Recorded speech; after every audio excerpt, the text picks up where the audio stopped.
নমস্কার বন্ধুরা, রকমারি ভিলেজ ফুডে আপনাদের সবাইকে স্বাগত। আজ আমি তৈরি করব চিকেন কষা।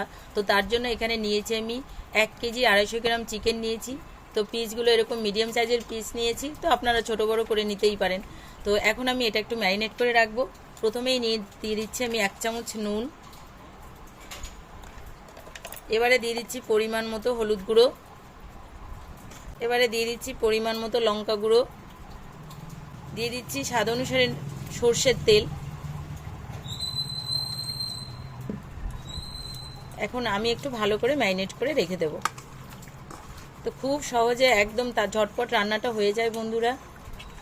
তো চিকেন কষা তো আমরা বিভিন্নভাবে খেয়ে থাকি, একবার এরকম ঝটপট করে চিকেন কষা রান্না করা যায়।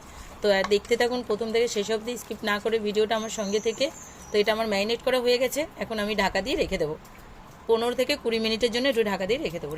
চিকেন কষার জন্য আমি এখানে কিছু মশলা নিয়েছি। এখানে নিয়েছি আদা কুচি, টমেটো, পেঁয়াজ কুচি, শুকনো লঙ্কা, কাঁচা লঙ্কা, রসুন, একটা তেজপাতা নিয়েছি, গোটা গরম মশলা, এখানে আছে লবঙ্গ, এলাচ, দারচিনি। তো এইগুলো সব আমি একটু তেলে ভেজে নেব, তারপরে আমি পেস্ট করব। আর বাকি যা যা লাগবে সেটা আমি রান্না করতে করতেই দেখিয়ে দিচ্ছি। গ্যাস অন করেছিলাম, কড়াইটা আমার গরম হয়ে গেছে। এখন আমি কড়াইতে দিয়ে দিচ্ছি সরষের তেল। তেলটা গরম হয়ে গেছে, মশলাগুলো দিয়ে দেবো। প্রথমেই দিয়ে দিচ্ছি আমি পেঁয়াজ কুচি, দিয়ে দিচ্ছি আদা কুচি, দিয়ে দিচ্ছি গোটা গরম মশলা, দিয়ে দিচ্ছি টমেটো, দিয়ে দিচ্ছি রসুনগুলো গোটা রসুনই দিয়েছি, দিয়ে দিচ্ছি শুকনো লঙ্কা, তেজপাতা। একটু নেড়ে চেড়ে নেব। কাঁচা লঙ্কাটা একটু পরেই দেবো, বেশি ভাজবো না, অল্পই ভাজবো। 1 চামচ মতো ধনে দিচ্ছি, দিয়ে দিচ্ছি 1 চামচ মতো জিরা, দিয়ে দিচ্ছি কিছু কাঁচা লঙ্কা। গ্যাসটা একদম মিডিয়ামে করেই ভাজবেন, না হলে পুড়ে যাবে মশলাটা। এটা বেশি একটা ভাজবো না আমি। তো 40% মতো ভাজা হবে, এরকম সময়ে আমি নামিয়ে নেব। তো মশলাটা আমার হয়ে গেছে ভাজা ভাজা। যখন দেখবেন যে খুব সুন্দর একটা গন্ধ বেরিয়ে গেছে, তখনই বুঝবেন যে আমার মশলাটা ঠিকঠাক ভাজা হয়ে গেছে। এখন আমি নামিয়ে নিচ্ছি। এর মধ্যে আরেকটু তেল আমি দিয়ে দিচ্ছি। তেলটা গরম হয়ে গেছে, এখন আমি একটা একটা করে মাংস দিয়ে দেবো।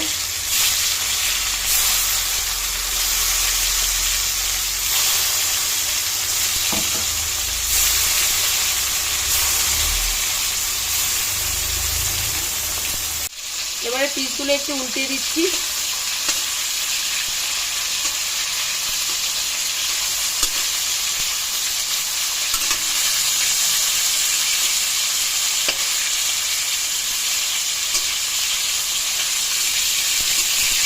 সব পিসগুলো একটু উল্টিয়ে দিচ্ছি। এই পিসটাও একটু ভাজা ভাজা হলেই আমি নামিয়ে নিচ্ছি।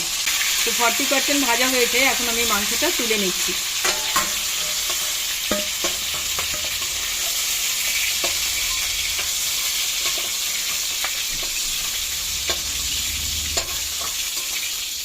এইভাবে আমি প্রত্যেকটা মাংস ভেজে নিয়ে আসছি। প্রত্যেকটা পিস আমি এইভাবে ভেজে নিয়েছি। পিস আলু একটু ভেজে নিচ্ছি।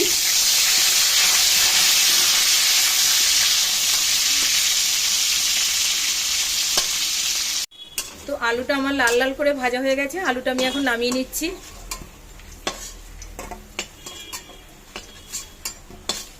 হাফ চামচ মতো গোটা জিরা দিয়ে দিচ্ছি। এখন দিয়ে দিচ্ছি আমি একটু পেঁয়াজ কুচি। একটা বড় সাইজের পেঁয়াজ আমি কুচি করে রেখেছিলাম, সেটাই দিয়ে দিলাম।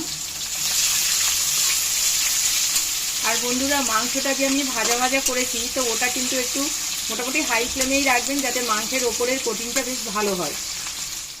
তো পেঁয়াজটা এরকম আমার লাল লাল হয়ে গেছে ভাজা। এখন আমি দিয়ে দিচ্ছি যে পেস্ট করে রেখেছিলাম যে মশলাটা, সেটাই দিয়ে দিচ্ছি।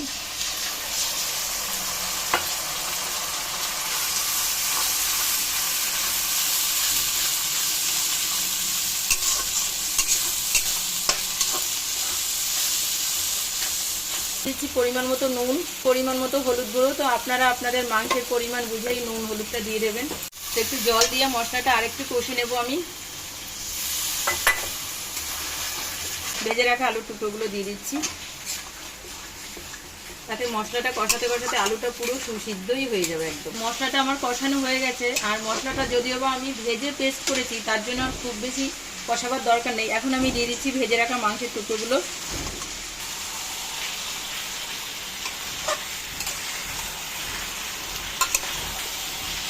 এইভাবে মাংস রান্না করে দেখবেন একটা মাংসর কোনা পর্যন্ত ফুলবে না, একদম যেরকম পিসগুলো রয়েছে সেই রকম ভাবেই থাকবে।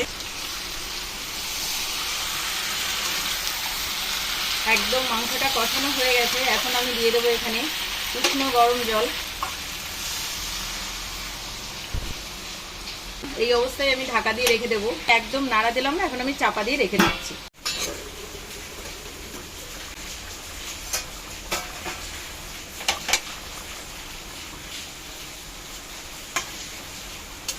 এই দেখুন ঢাকা তুলে আমি নেড়ে নিচ্ছি, পুরো কালারটাই চেঞ্জ হয়ে গেছে। আর পিসগুলো আমি একটু আপনাদেরকে দেখাচ্ছি, একটা মাংসের পিসও কোথাও খোলেনি, ভাঙেনি। এই দেখুন পুরো গোটা গোটাই রয়েছে। তো এইভাবে মাংস ভেজে একবার আপনারা প্লিজ রান্না করে খেয়ে আমাকে কমেন্টে জানাবেন যে এটা কেমন হয়েছে। আর এখন আমি এখানে না কোনো মশলা অ্যাড করব, কোনো কিছুই করব না, এখন আমি এই অবস্থায় নামিয়ে নিচ্ছি। তো বন্ধুরা, এই ছিল আমার সুস্বাদু আজকে চিকেন কারি। তো যদি আপনাদের রেসিপিটি ভালো লাগে অবশ্যই লাইক কমেন্ট শেয়ার করবেন, আর প্লিজ অন্তত আপনারা এইভাবে রান্না করে একবার খেয়ে আমাকে কমেন্টে জানান যে এটা কেমন হয়েছে খেতে। তো আবার আসবো অন্য কোনো নতুন ভিডিও নিয়ে, সে পর্যন্ত আপনারা ভালো থাকবেন, সুস্থ থাকবেন, টাটা।